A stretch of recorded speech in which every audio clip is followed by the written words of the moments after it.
Hi అండి, welcome back to our channel Shanmukha Agasya vlogs. బయట అయితే వర్షాలు బాగా ఎక్కువైపోయాయి కదా. ఒక 3-4 డేస్ నుంచి బాగా వర్షాలు పడుతున్నాయి. క్లైమేట్ అయితే చాలా చల్లగా ఉంది. ఒకసారి వ్యూ చూడండి.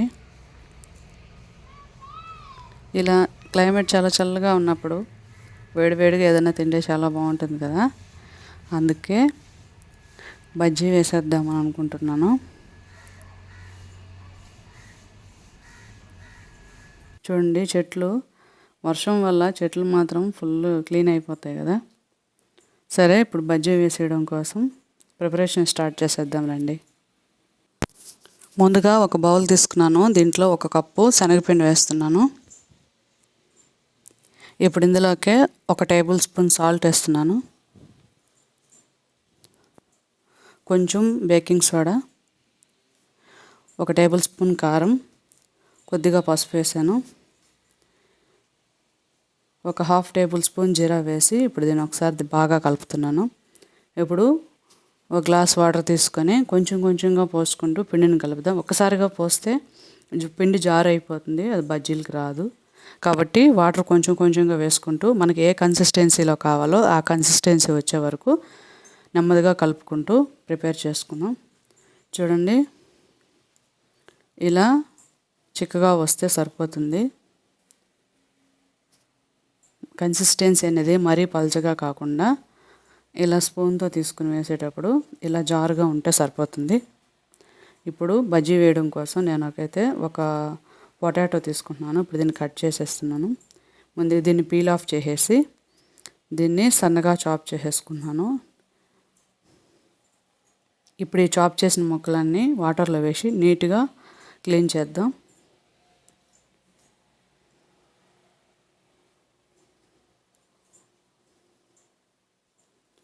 ఇప్పుడు బజ్జీ కోసం 1 ఆనియన్ కూడా తీసుకుంటున్నాను. ఆనియన్ కూడా బజ్జీకి చాలా బాగుంటుందండి. మీరు కంపల్సరీ ట్రై చేయండి ఒకసారి. ఆనియన్ బజ్జీ అయితే మాత్రం వేరే లెవెల్. ఇప్పుడు ఈ ఆనియన్ని పీల్ ఆఫ్ చేసేసి మిడిల్ పార్ట్ని ఇలా కట్ చేసి తీసేస్తున్నాను. ఇప్పుడు ఆనియన్ కూడా ఇలా సన్నగా కట్ చేసేసేయాలి.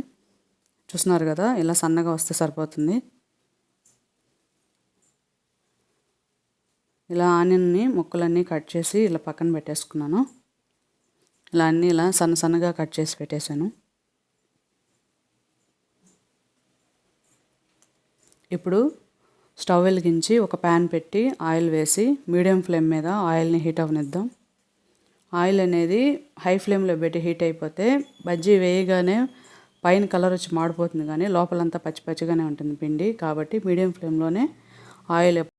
మీడియం ఫ్లేమ్ మీదే హీట్ చేయాలి. ఇప్పుడు ఇవన్నీ వాష్ చేసి పెట్టేశాను కదా. ముందు ఆయిల్ హీట్ అయింది లేదో చూడడం కోసం ఒక చిన్న ముక్క వేసేసాను. ఆయిల్ అయితే హీట్ అయింది.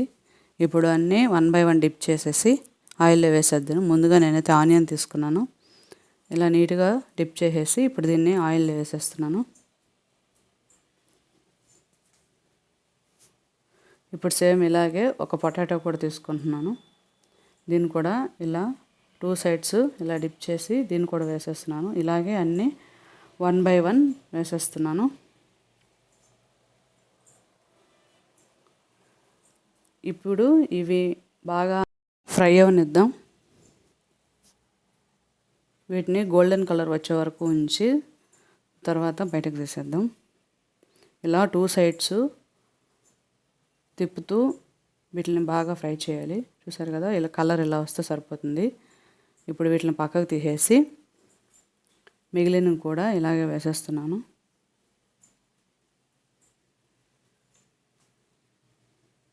కలర్ ఇలా వస్తే సరిపోతుందండి. చూడండి ఎంత పర్ఫెక్ట్గా వచ్చాయో. ఇప్పుడు రిమైనింగ్ కూడా ఇలాగే డిప్ చేసి వేసేస్తున్నాను.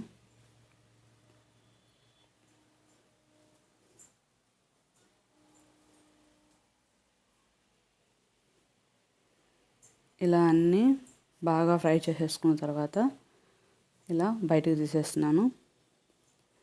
మీరు కూడా ఒకసారి ట్రై చేయండి. పొటాటోతో ఆనియన్తో అయితే చాలా బాగుంటుంది. దీన్ని కరివేపాకుతో లైట్గా ఇలా గార్నిష్ చేసేసాను. ఈ వీడియో మీకు నచ్చినట్లయితే లైక్ చేయండి, మన ఛానల్ని సబ్స్క్రైబ్ చేసి సపోర్ట్ చేయండి. Thank you.